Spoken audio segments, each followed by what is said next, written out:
All right, we're good to go. Thank you. Well, welcome everybody. I am going to call the regular meeting of council, September 22nd, 2020 to order. You have before you a copy of tonight's agenda. Looking for a motion to adopt the agenda. Councillor Dowie, seconded by Councillor Chambers. All in favor? Motion carries. Thank you. Any declarations of interest? Good, none being noted. We'll move on to item number 4, announcements, awards, ceremonies, and presentations. Anything from council? Councillor Duford, go ahead. Thank you, Your Worship. I just wanted to send out a big congratulations to all the teachers and educators and students. We're probably in week 3 or 4 of back to school in COVID, and they've really done an outstanding job. Everybody's just turned into all pros with dealing with this pandemic. Everybody's wearing their masks. They all know the proper way to handle themselves with distancing. And I know that the teachers had a big part in getting the kids on board with all of this. And I see a lot of them at my little studio after school, and they are real pros. They know their disinfectant, they know their routine, and I know that comes down from the teachers and the educators. And I just wanted to tell them all that they've done a wonderful job. And once again, Hay River has come through another phase of COVID just without any sweat. Really good job. Thank you. Anything further from council? Councillor Groenewegen?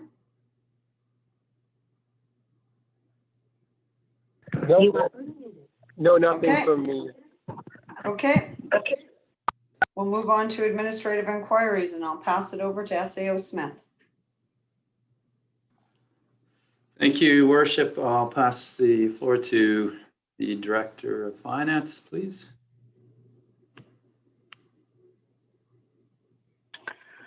Good evening, and thank you, Your Worship. Just a few minor updates from Finance this evening. The Community Enhancement Grant application period is now open. Those applications are available from the town's website. The close on that is October 9th, 2020. We've also posted the customer service representative position for full-time indeterminate work. That job posting closes on October 13th. Lastly, I'd like to remind residents that the deadline for property tax payments is September 30th, 2020. That's it from Finance. Thank you. Thank you. Any questions for our Director of Finance? None being noted, I'll pass it back to SAO Smith. Thank you, Your Worship. The Director of Protective Services, please.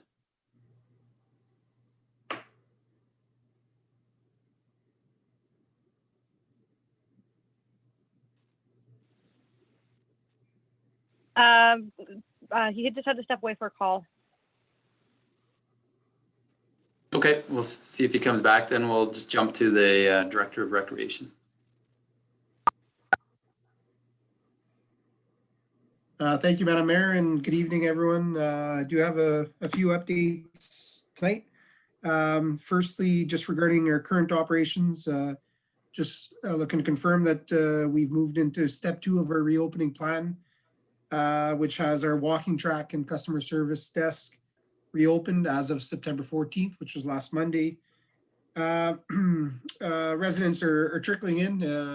There are about, on average, 4 to 5 people using the walking track per day, but it's increasing daily, and we're hearing from people that the word is getting out, and it sounds like people are happy that the walking track is back open.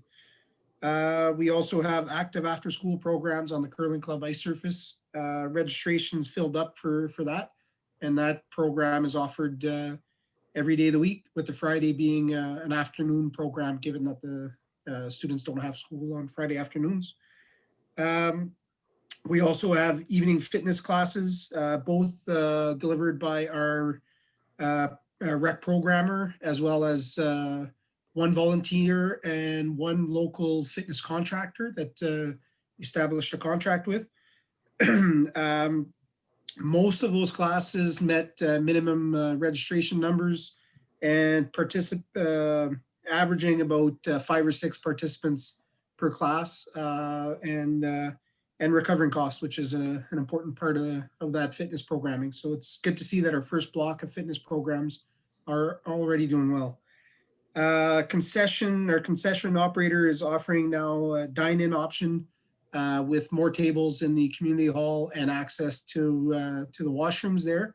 And I think the operators and the public are happy with that option being offered. Outdoor programs are shutting down. Mixed Slow Pitch League had their year-end tournament this past weekend. Port Landing season officially closed on September 15th. And the Fisherman's Wharf Pavilion was transitioned to fall and winter setup with the outside walls being installed there. And the building was winterized today. It is available for rental in the fall and winter months with additional costs regarding the additional setups and the need and the cost for propane and whatnot. We are awaiting official confirmation on our next step, which would be step 3 in our reopening, and that would involve the ice surfaces. I was in touch with the local environmental health officer today. We had good discussions. Most of our plan is essentially approved. There were 2 items that we're still discussing and that our local environmental health officer needs to get approval for from GNWT representatives in Yellowknife. I was assured that we should get an approval letter by the end of the week, and our reopening of the ice surface on October 13th still seems like a realistic and even conservative deadline.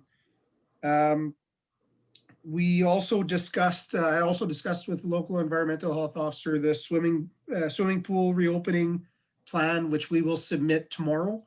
Again, discussions went well. The second draft of the plan that we had and that I discussed with him seems good. It aligns well with Fort Smith's swimming pool reopening plan, which they received approval on late last week. And it should allow us to have the pool open. Our original date was November 9th, but I think that's might be a conservative date, and we might be able to reopen even earlier than that if all goes well.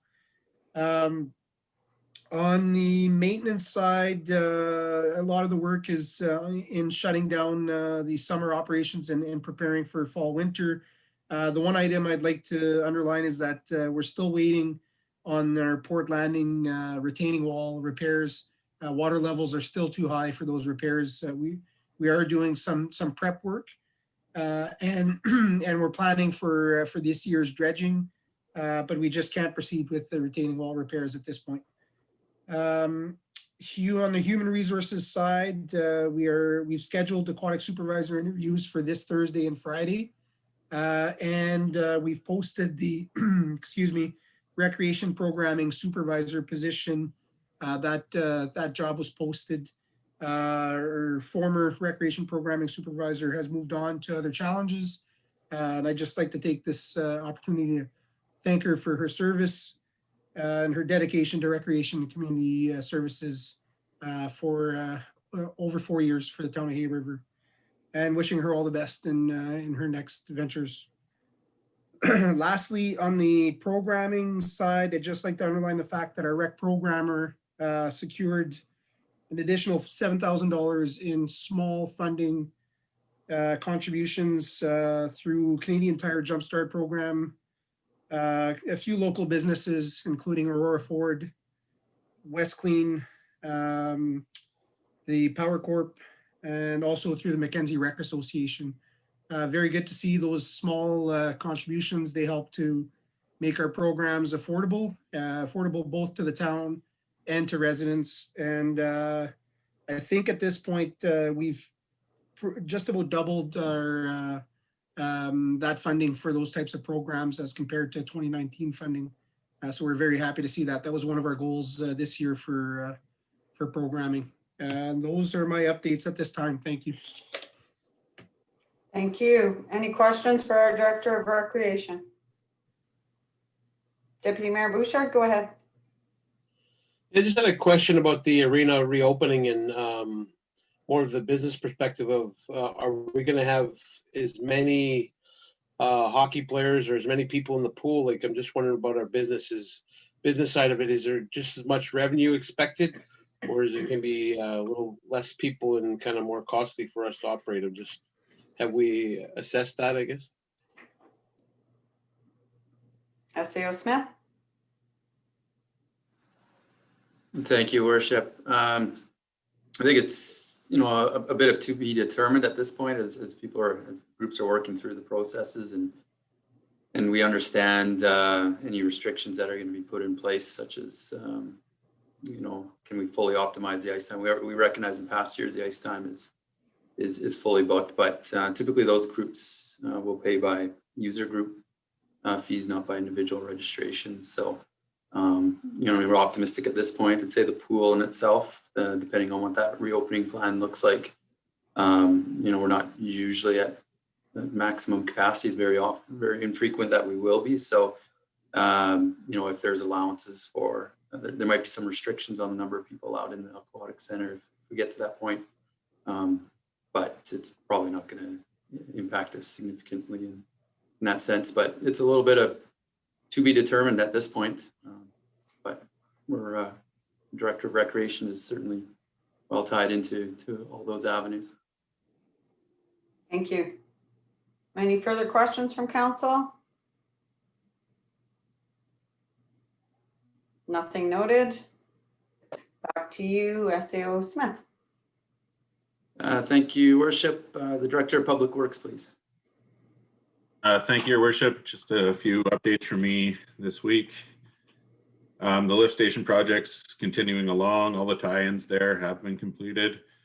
They're currently working on getting their sheet piling into the ground so that they can start excavation. On the water intake line, we got some good news on that. The Arctic Research Foundation had a vessel that was out on the lake, and they kindly did a couple of sweeps with their sonar for us and were able to locate the intake structure. So we got coordinates of where it is from them, and so now I've passed that along to the contractor who did the inspection, and I'm waiting just on an updated estimate from them for doing the actual inspection now that we have accurate coordinates. Did note the Arctic Research Foundation people did note that the coordinates that we had were they located both intakes, the old one and the new one, and one of them was 500 meters off of the coordinates and the other one was almost a kilometer off. So that kind of explains why we had trouble locating them, I think. So, but now we have accurate information on where they are, so that'll help, and we will move forward with getting the intake inspection done. Other than that, our public works guys doing some grading around town, dealing with a few sewer issues and some culvert and drainage issues.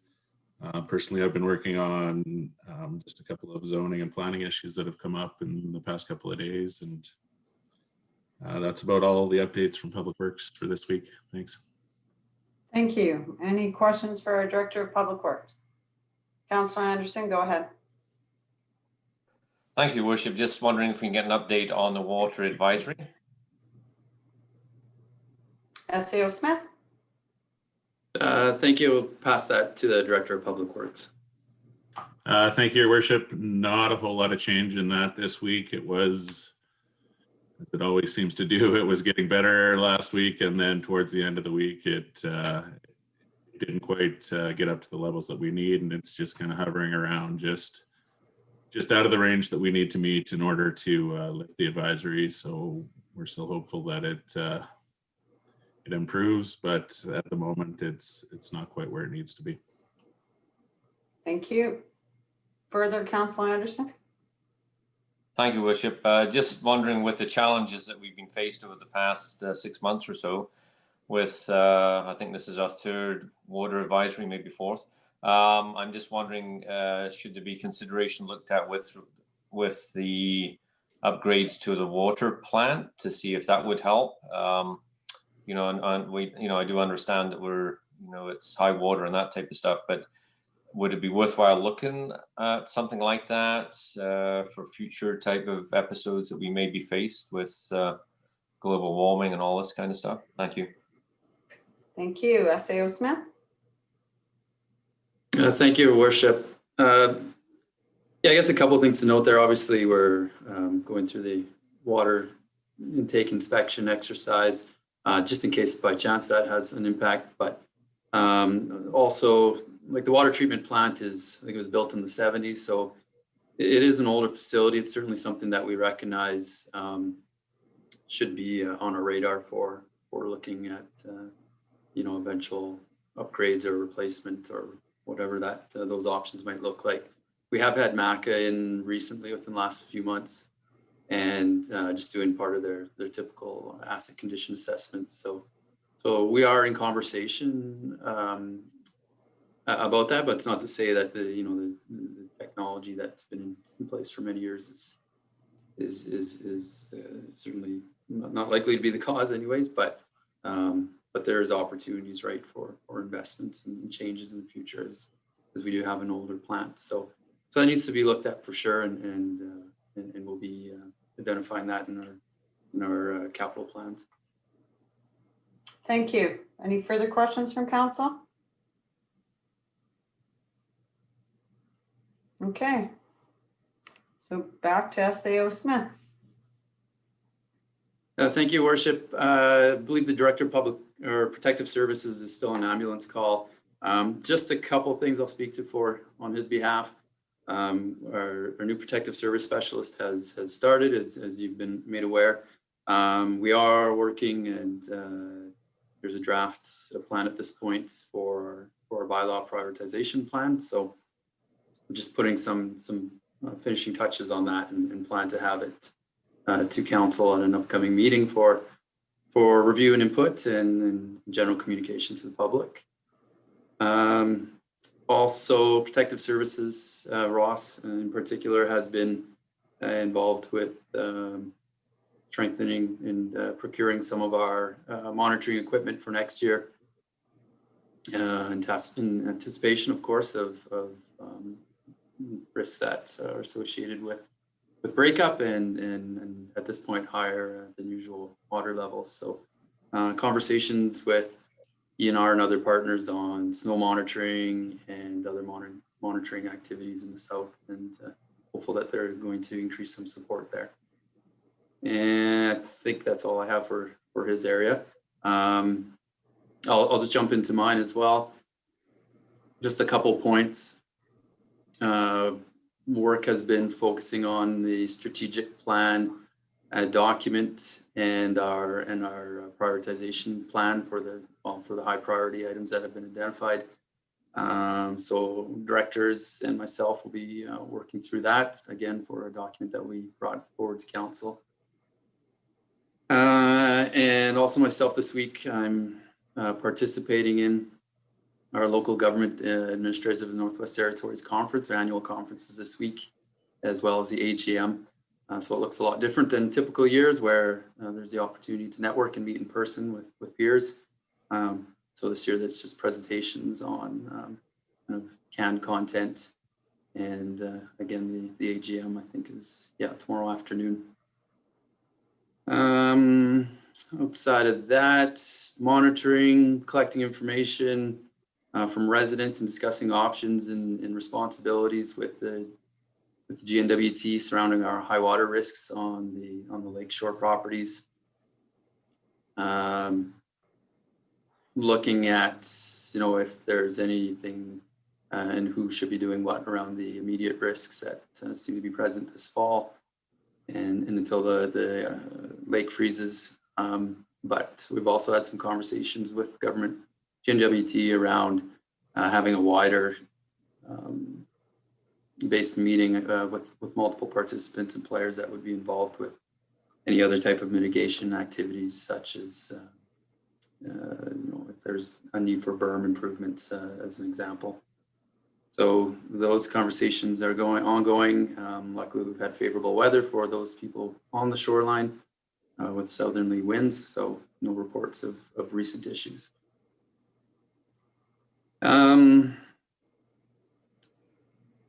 Also, just of note, we've put out an advertisement this week for multiple jobs that are currently vacant.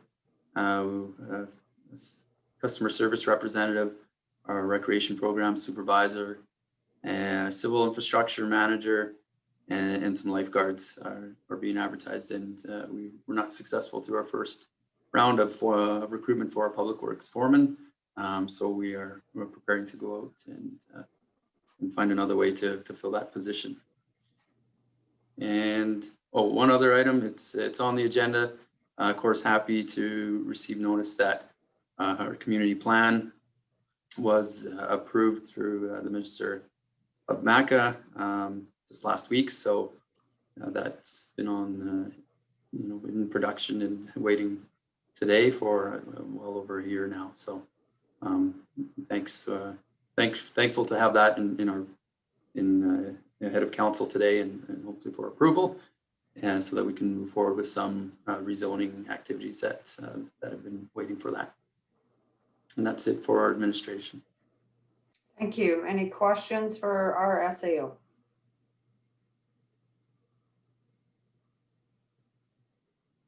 Deputy Mayor Bouchard, go ahead. Yeah, maybe just can you give a little more information, or if we've been in contact with some of the government people on that on the high water at the lake and some of the erosion issues that we're having there? Are we making headway with some of those government officials, or is it something we should be having a discussion on as far as political wise, as far as moving to politicians and trying to move that direction? So it's just, yeah, I know there's a lot of people concerned down there. So just wondering if we could be, if it's something we should be doing politically as well as, unless we're getting some sort of get results from the GNWT on the responsibility there. I can answer that, Deputy Mayor. We are working with NWT Association of Communities and the climate change lady there to get a meeting in place with all the players at the table, being feds, territorial, ENR, lands, water, whoever needs to be at the table. Can be decisions made instead of everybody saying it's not my problem. So we have initiated that, and we have gotten some responses. She's pushed it out again. So that's looking at a long-term solution, building up the berms or rebuilding berms that were knocked down in over the last little while here. And some erosion that's happening down in the West Channel as well. So yes, absolutely. We are working on it. And once you have everybody at the table, we should have some clearer answers maybe. Because it is commissioner's land and we don't have any authority over the water as well. We've opted to push it this way. I know I have been speaking with RJ on a regular basis in regards to this, trying to figure out some way forward. We have come up with help facilitate a temporary fix for one of the residents down there that was in immediate danger of flooding. So yeah, that's where we're at on that. So hopefully we'll get some kind of meeting here in the near future and find a way forward for these residents. Any further questions from council? Okay, none being noted. Moving on to item 6A, letter of support for Cheetah Resources.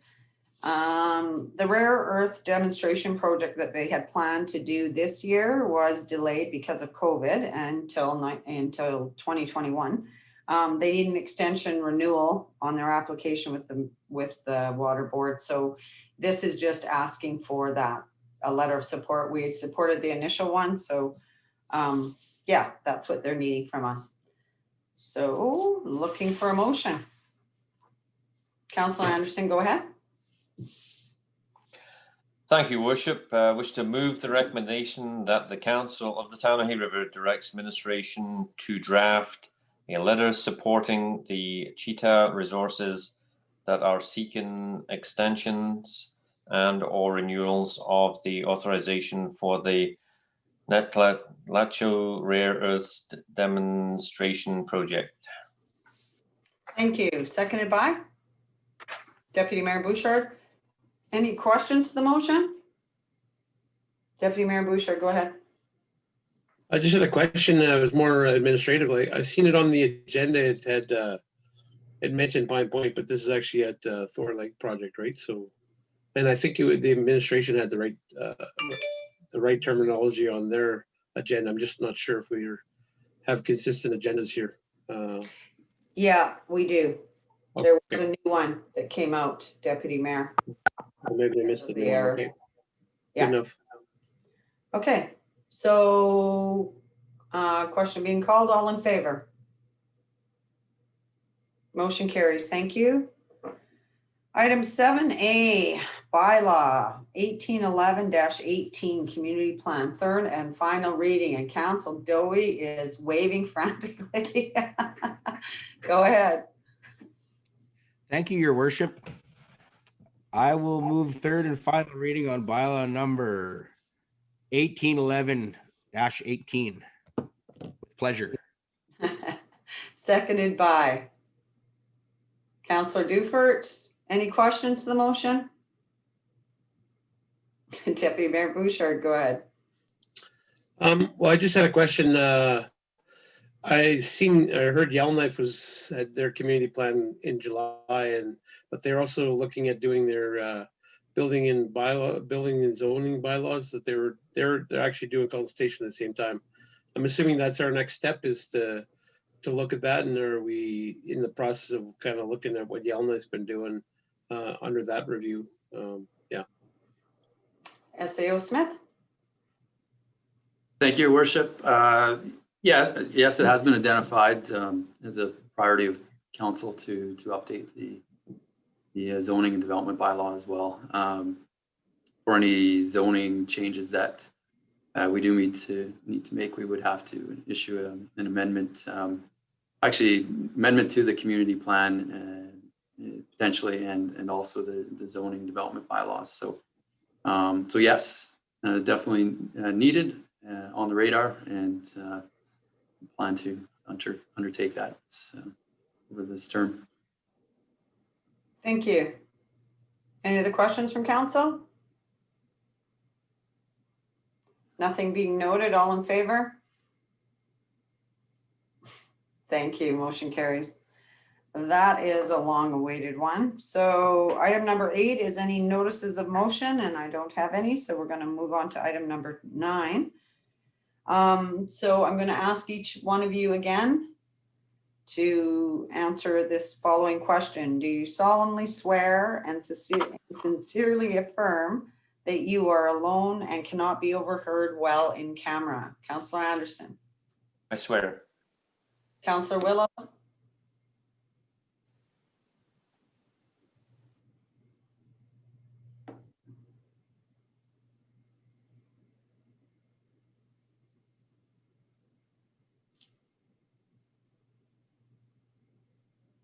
Confirmed. Thank you. Councillor Chambers. I swear. Thank you. Councillor Dufert. I swear. Councillor Dowie. Thank you, Your Worship. I swear. Deputy Mayor Bouchard. I swear. Councillor Grunewagen. I swear. Thank you. So with that, I'm looking for a motion to go in camera. Councillor Dufert, seconded by Councillor Anderson. All in favor? Thank you. Motion carries.